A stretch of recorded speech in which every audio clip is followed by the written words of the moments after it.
can we learn from our global brothers and sisters around the world that we can apply in the West? Right. That's what I meant. Okay, Sorry. got it. That's what I thought you were asking. Okay.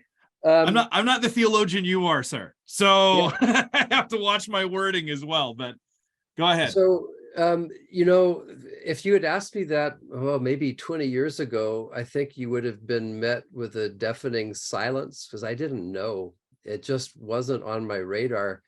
And let's see, did I say 20 years ago? Maybe 30 years ago, because 20 years ago is when it did become on my radar in a big way. I was teaching at New College at the University of Edinburgh. And one of my colleagues there was a missiologist named Andrew Walls, a Scotsman. And part of our divinity faculty included this center called the Center for the Study of Christianity in the Non-Western World. And it drew in Africans in particular. But it was largely through getting to know Andrew Walls and his work that I came to see that missiology and the global church have a very important role to play in my systematic theology, so that I can't see myself as simply Western. At the very least, I want to be Catholic in the sense of universal. And that means I need to pay attention to the church down through the centuries, but also in other cultures. And the most important lesson I think I learned from Andrew Walls is this, that theology begins when you have to translate the gospel into another culture. You have to say what it means, and you have to find other terms and other categories and other images to help it take root.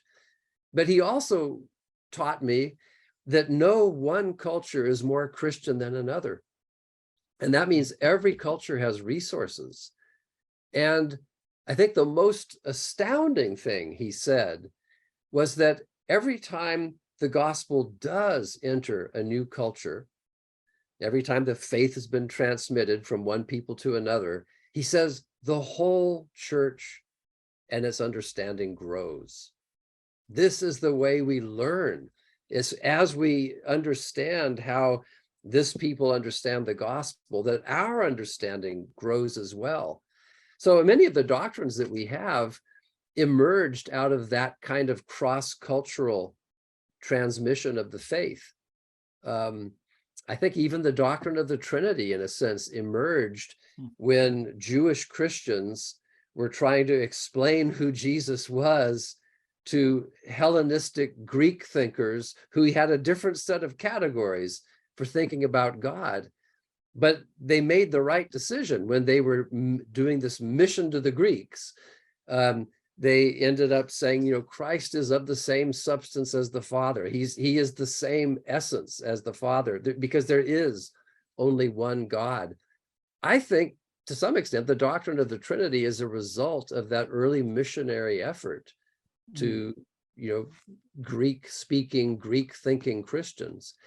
And it happened with the doctrine of the Trinity. I think it happens with other doctrines as the gospel enters into different cultures.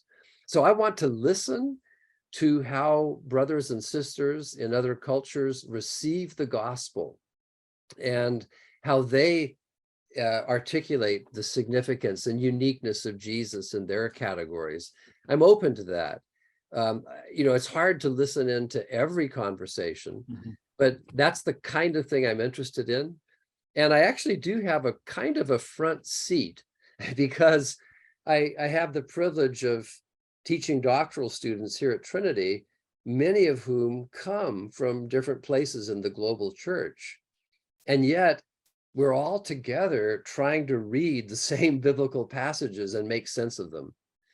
So I just find that a very rich experience. And I learn from them, and I hope they learn from me, but it's mutual.